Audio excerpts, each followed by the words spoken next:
So the next topic that we are going to discuss is electric flux. Okay. So this electric flux has something to do with the density of field lines. It has a significance. Okay, I'll tell you where it is useful in physics. See, if you take the same example of this positive charge, due to this positive charge, how will the electric field be? These are the field lines. Am I right? So when you take these field lines, right? Now, when you take these field lines, you're able to see that it is more crowded near the charge, and as you move away from the charge, right, you can see that the distance between them is increasing when I talk about a non-uniform electric field, right?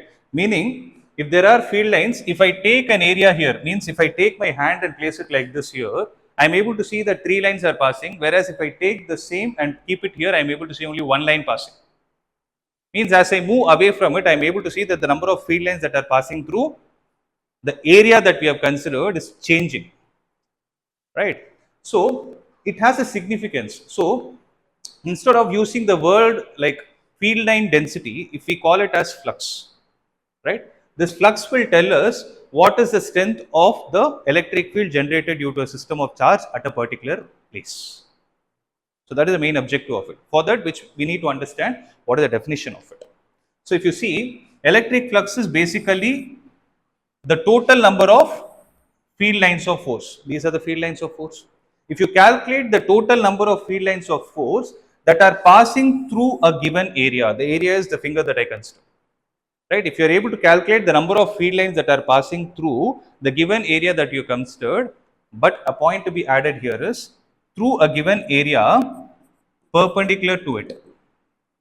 Means for this area, you need to take only those lines into consideration, into the count, which are perpendicular to this area. Are you able to understand what I'm trying to say? Right. So that's what electric flux is all about. Right. So when you calculate the electric flux, right, see, if I take this to be the area, and let's say this is the way the electric field lines are there. I have taken a consolidated value of the strength of all those electric field lines through this area as one vector, and I give a name to it called as E.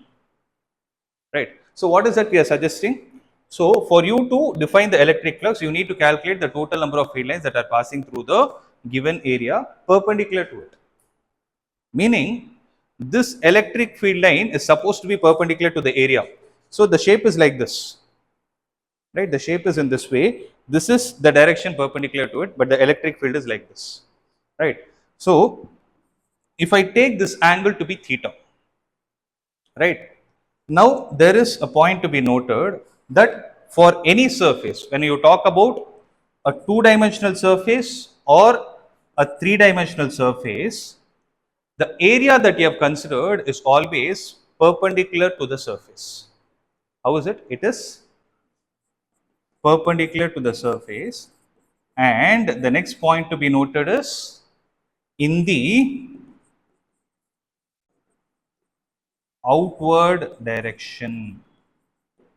In the outward direction. Okay, I'll tell you what is the meaning of that outward in the case of 3D. So as of now, you're able to see, the circle is there.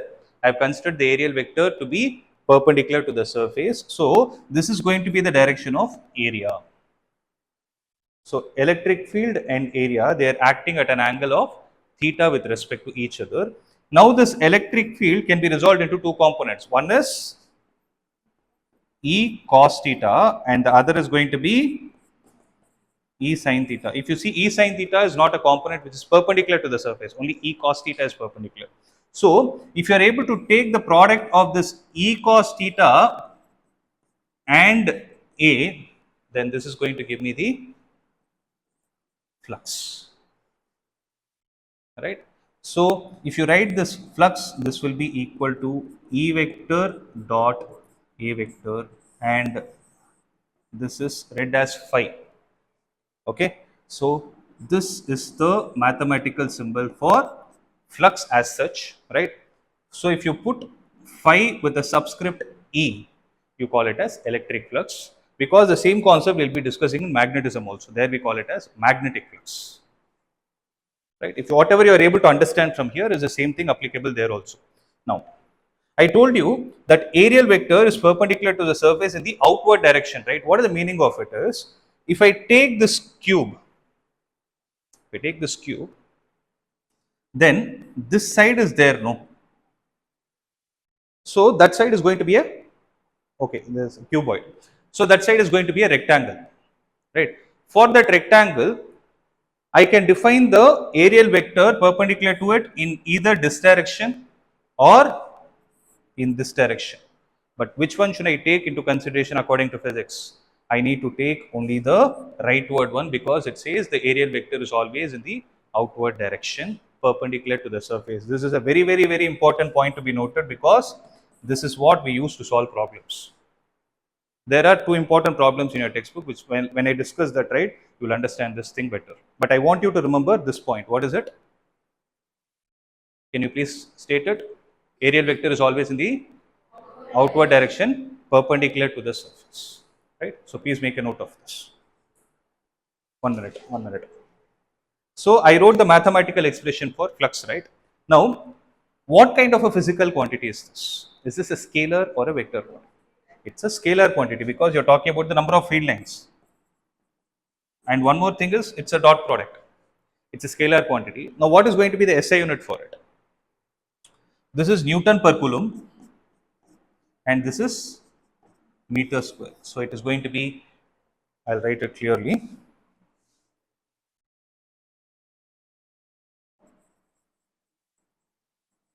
What is going to be the unit?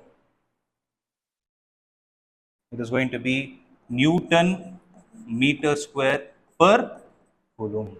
Am I clear with this? Right. So now we can make a note of this. This is all about electric flux. The few more topics that are pending is, till now we were discussing about the point charge, right? But it is not necessary that always the system will be a point charge. It can be an extended charge also. Like, see, you can think of your pen getting charged. If you take your pen, right, it is a linear charge where you have everything getting charged. If you consider it to be a cylinder, then it will be a three-dimensional charge. So those are all called as extended charges. So I'll just give you a brief of what we are going to discuss next. Okay, just give me a minute before you copy this. So we'll be discussing about this thing. One is charge distribution, where there are three types: linear, surface, and the volume ones.